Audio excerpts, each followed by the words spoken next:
జ్యోతిష్యాభిలాష మిత్రులకు స్వాగతం. ఈరోజు ఈ ఆడియోలో మనము ఆంధ్రప్రదేశ్ ఆంధ్రప్రదేశ్ స్టేట్ యొక్క డిప్యూటీ సీఎం, అలాగే సినీ రంగంలో రాణించినటువంటి మెగాస్టార్ చిరంజీవి తమ్ముడైనటువంటి గౌరవనీయులు పవన్ కళ్యాణ్ గారి యొక్క జాతకాన్ని విశ్లేషణ చేద్దాం. పవన్ కళ్యాణ్ గారు 2 సెప్టెంబర్ 1971 జన్మించడం జరిగింది. సో వారి యొక్క లగ్నం వృశ్చిక లగ్నం ఆధారంగా మనం ఈ యొక్క జాతక విశ్లేషణ చేద్దాము. సో 2 చతుషష్టు కళాకు విధుడైన చంద్రుడి యొక్క నంబర్లో వీరు పుట్టడం జరిగింది. అలాగే 2/9/1971 మొత్తం కూడినప్పుడు కూడా మనకు డెస్టినీ నంబర్ కూడా మళ్ళా 29 రావడం జరిగింది అనమాట. 29 అంటే అక్కడ మనకు మళ్ళా 2+9 11 అవుతుంది. మళ్ళీ 1+1 వచ్చి 2 అవుతుంది. అంటే ఇక్కడ birth number and destiny number 2 కూడా చంద్రుడికి సంబంధించినటువంటి నెంబర్ అవ్వడం కూడా గమనించదగిన విషయం అనమాట. సో ఎక్కువగా ఈ చంద్రుడి నెంబర్లు అంటే 2, 11, 20, 29 ఈ నెంబర్లో పుట్టినటువంటి వారికి కొన్ని రకాల వివాహ సమస్యలు ఎక్కువగా ఉండే అవకాశం ఉందన్నమాట. ఎందుకంటే ఈ చంద్రుడు తన యొక్క 15 డేస్ కి వృద్ధి చెందడం, 15 డేస్ కి క్షయ చెందడం జరుగుతుంది అనమాట. సో వీరి జీవితంలో కూడా వివాహానికి సంబంధించినటువంటి ఇటువంటి అప్ అండ్ డౌన్స్ కి ఇటువంటి ఇది ఏర్పడింది అనమాట. వీరి జాతకంలో ఈ ఇది రావడానికి ఈ birth number and destiny number లో 2 ఉండడం వల్ల. సో అలాగే చాలా మంది వివాహ జీవితానికి ఇది కొద్దిగా ఇబ్బందికరమైనటువంటి నెంబర్ అనమాట. ఈ 2, 11, 20, 29. సో ఇక్కడ మనకు ఇంకా జాతక విశ్లేషణ చేసుకున్నట్లయితే మనకు లగ్నంలో గురువు ఉన్నారు అనమాట. వృశ్చిక లగ్నం అయింది. సో లగ్నాధిపతి కుజుడు ఉచ్చ స్థితిలో మకర రాశిలో ఉండడం ఇక్కడ ఒక మంచి స్థితి, బలమైన స్థితి ఏర్పడింది. అంటే లగ్నం బలంగా ఉండాలి. సో అందువల్ల ఏంటంటే లగ్నాధిపతి ఎప్పుడైతే బలమైన స్థితిలో ఉంటారో వీరికి ఆరోగ్య సమస్యలు దరిచారవు. సో వీళ్ళు గా ఉంటారన్నమాట. ఫిజికల్ గా చూడడానికి ఒక మంచి టాలెస్ట్ టాలుగా ఉండి అలాగే ఫిజికల్ అపియరెన్స్ తో ఉండడానికి ఇక్కడ లగ్నాధిపతి ఒక మంచి పొజిషన్ లో పడడం ఇక్కడ చాలా ఇంపార్టెంట్ అన్నమాట. సో అది ఇక్కడ జరిగింది.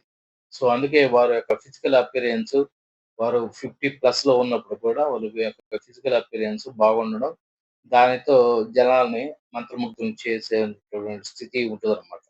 సో చాలా మంది వీరి ఏజ్ లోకే ఉన్న హీరోస్ లో ఆ ఫేస్ లో ఆ గ్లో అనేది తగ్గిపోతూ కొన్ని రకాల శారీరకంగా కొంత కష్టపడడం జరుగుతూ ఉంటుంది.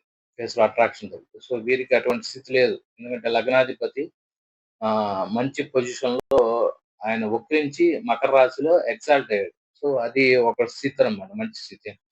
సో అలాగే వీరి ఆలోచన దృక్పథం పేదలకి మంచి చేయాలని, గ్రామీణంలో ఉండే వారికి మంచిగా చేయాలని, వాళ్ళకి రోడ్లు అటువంటి సౌకర్యాలను కల్పించాలి అని వీరికి ఒక మంచి ఆలోచన దృక్పథం ఎప్పుడు ఉంటుందన్నమాట. సో దానికి కారణం ఏంటంటే ఆలోచన శక్తి ఉన్నటువంటి హౌస్ గురు భగవానుడు ధర్మబద్ధంగా, న్యాయబద్ధంగా ఉండాలి అన్న ఒక ఆలోచన వచ్చి వీరి యొక్క మత విశ్వాసాలపై వీరు ఎక్కువగా నమ్మకంతో ఉంటారన్నమాట. ఆంజనేయ స్వామి భక్తులుగా ఉండడం, అలాగే వీరు దాని యొక్క ధార్మిక విషయాల పట్ల ఆలోచన శక్తి, ధర్మబద్ధంగా ఉండాలని ఒక ఆలోచన శక్తి రావడానికి గురువు ఈ ప్లానెట్ అన్నమాట. ధర్మబద్ధమైన జీవితాన్ని గడపడానికి గురువు ఇక్కడ ఒక మంచి ప్లానెట్ మనకు. ఆయన మీన రాశికి ఆలోచన శక్తి సంబంధించిన హౌస్ కి గురు భగవానుడు ఆధిపత్యం వహిస్తున్నాడు ఇక్కడ. 2, 5 స్థానాలకు అధిపతి అయినటువంటి గురువు. సో అటువంటి 2, 5 స్థానాలకు అధిపతి అయినటువంటి గురువు తన మిత్ర రాశి, తనకెంతో ఇష్టమైనటువంటి వృశ్చిక రాశి, కుజుడు సంబంధించిన రాశిలో స్థితి చెందడం ఇక్కడ ఈ జాతకంలో ఒక పెద్ద ప్లస్ పాయింట్. సో అది ఇక్కడ మేజర్ గా అతన్ని ఒక మంచి ఆలోచన, మంచి వ్యక్తిగా సమాజంలో ప్రొజెక్ట్ చేయడానికి ఆ గురు భగవానుడు ఇక్కడ సహకరించేవాడు. సో ఆ గురువు ఉన్న నక్షత్రం చూసుకుంటే మనకు అనురాధ నక్షత్రం మీద స్థితి అయ్యాడనమాట. సో, అనురాధ నక్షత్రానికి అధిపతి శని భగవానుడు. శని ఏందంటే కష్టపడి పైకొచ్చే తత్వానికి ఒక ప్లానెట్ అన్నమాట. సో, ఆ ప్లానెట్ ఎప్పుడైతే గురు భగవానుడు శని యొక్క నక్షత్రంలో ఉన్నాడో, ఆ గురు భగవానుడి మీద శని యొక్క దృష్టి సప్తమంలోని గురువుకి శని సప్తమంలో ఉన్నాడు. సో, ఎవరికైతే లగ్నంలో నుంచి శని సప్తమంలో ఉంటారో వారికి క్రేజ్ అనేది జనాల్లో చాలా విపరీతంగా ఉంటది. సో, గ్రూప్ ఆఫ్ పీపుల్ అంటే ఒక లక్షల నుంచి కోట్ల దాకా అభిమానులను సంపాదించడంలో శని భగవానుడే మెయిన్ కీలక పాత్ర పోషిస్తారన్నమాట.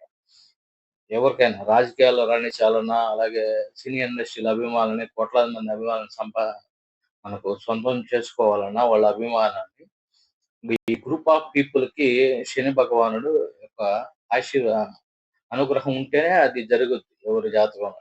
సో, అది ఇక్కడ ఏమైందంటే శని తనకెంతో మిత్ర రాశి అయిన స శుభరాశి అయిన వృషభంలో ఉండడం చేత వీరికి అభిమానులు చాలా మంది ఉండడం అనేది ఇక్కడ చాలా ప్లస్ పాయింట్ అయింది. ఎందుకంటే శని సప్తమం నుంచి గురు భగవానుడిని వీక్షించడం. ఆ గురు భగవానుడు శని యొక్క రాశిలో ఉండడం చేత అంటే ఇక్కడ లగ్నానికి శనికి చాలా బలమైనటువంటి బాండింగ్ అనేది ఏర్పడింది శనితో. సో, మనకు రాజకీయాల్లో ఇతను రాణించడానికి, సినీ ఇండస్ట్రీలో రాణించడానికి కూడా ఆ అభిమానులే కారణం. Group of people. సో, వారు ఇక్కడ ఇతనికి మొ చాలా కోట్లాది మంది అభిమానులుంటారు. చేసే సినిమాలు చాలా తక్కువే. ఓ 30 సినిమాల లోపే ఉంటాయి. అయినప్పటికీ ఒక 300 సినిమాలు, 500 సినిమాలు తీస్తే వచ్చేటటువంటి క్రేజ్ కంటే కూడా కేవలం ఒక 20, 30 సినిమాలకి అంత క్రేజ్ రావడానికి ఈ శని భగవానుడు, గురువు యొక్క భగవానుడు అంటే కర్మాధిపతులు. మన సహజ మేషరాశిని చూసుకుంటే 9థ్ లార్డ్ ధనుసు అవుద్ది. 10థ్ లార్డ్ మకరం శని భగవానుడు. సో, కర్మాధిపతి యోగం. ఇక్కడ గురు శనులిద్దరూ పరస్పర వీక్షించుకోవడం ఇక్కడ ఒక అద్భుతం ఉంది అని చెప్పాలన్నమాట. అది కూడా వాళ్ళిద్దరి మీద ఎటువంటి దృష్టి లేదు. సో, ఇక్కడ గురు భగవానుడు ధర్మానికి, న్యాయానికి, ధర్మబద్ధమైన జీవితానికి, శని భగవానుడు కఠోర శ్రమకి, దీనికి కారణమైనటువంటి ఇద్దరు కూడా ఒకరినొకరు మ్యూచువల్ చూసుకోవడం ద్వారా ఇక్కడ ఇది జరిగిందన్నమాట. సో, తర్వాత వీరు సినీ ఇండస్ట్రీలోనే ఎందుకు రాణిస్తున్నారు? ఫస్ట్ ఆరంగరేటం ఎందుకు చేశారంటే, మనకు లగ్నం నుంచి 10వ స్థానం వృత్తి స్థానం అవుద్ది. ఆ వృత్తి స్థానంలో శుక్రుడు, రవి, బుధుడితో కలిసున్నారు. సో, బుధుడు ఇక్కడ అష్టమాధిపతి. అష్టమాధిపతి అంటే సీక్రెట్. సో, మనకు తెర వెనక ఒక సినిమాని మేకింగ్ చేయడం అన్నీ తెర వెనకే జరుగుతాయి. సో, అది అంతా సీక్రెట్‌గా జరుగుద్ది. తర్వాత అది పబ్లిక్‌లోకి రావడం జరుగుతుందనమాట. సో, అష్టమాధిపతి అయినటువంటి బుధుడు, లాభాధిపతి అయినటువంటి బుధుడు మనకిక్కడ సప్తమం అంటే బయట పబ్లిక్ హౌస్. సో, ఇక్కడ సప్తమం మనకు వృషభం అయింది. అది శుక్రుడు క్షేత్రం.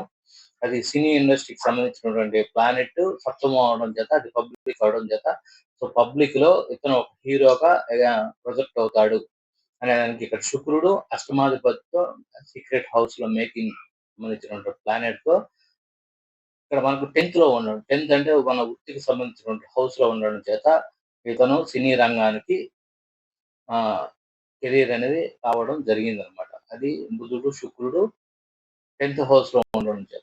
సో, అది ఇక్కడ మేజర్ అడ్వాంటేజ్ ఈ జాతకుడికి. తర్వాత మనకు శని నుంచి కోణ స్థానంలో చంద్ర, కుజ, రాహువులు ఉండడం చేత అది మరింత బలపడిందనమాట. ఇక్కడ రాహు కూడా మనకు సినీ ఇండస్ట్రీకి సంబంధించిన ప్లానెట్.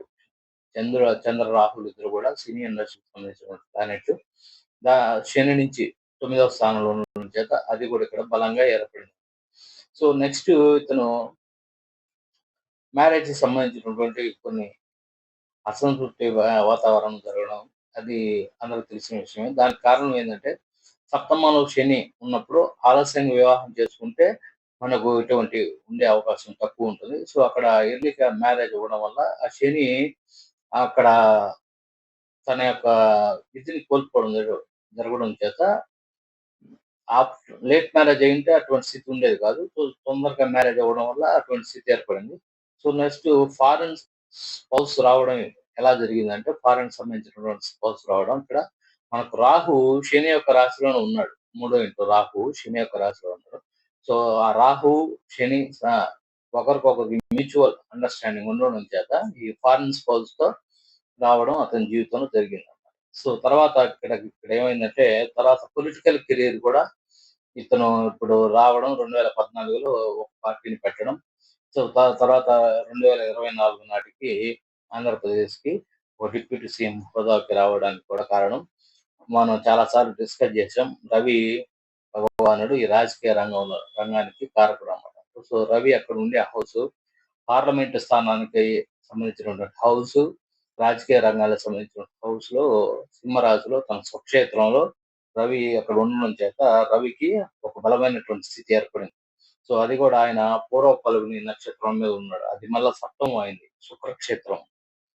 సో, రవి అదే పూర్వ ఫల్గుని నక్షత్రాధిపతి అయిన శుక్రుడితో కలిసి మనకు అదే పదవి ఇంట్లో ఉండడం చేత రాజకీయ రంగంలో కూడా రాణించి ఒక బలమైన నాయకుడిగా ఎదగడానికి అక్కడ రవి శుక్రుడు కరిష్మాకి, చరిష్మాకి కారకుడు. సో, రాజకీయాల్లో కూడా ఆ చరిష్మా అనేది ఇతనికి లైఫ్ లాంగ్ ఉంటుందన్నమాట. ఎందుకంటే అక్కడ శుక్రుడు ఈ వృశ్చిక లగ్నానికి మనకు సప్తమ సప్తమ వ్యయాధిపతి అయిన శుక్రుడు ఇక్కడ పాపైనప్పుడు కూడా రవితో కలియడం చేత అతను ఆ శుభ ఫలితాలు ఇస్తాడన్నమాట. ఇక్కడ రవి శుక్రుడు యొక్క ఫలితాలు ఇస్తాడు.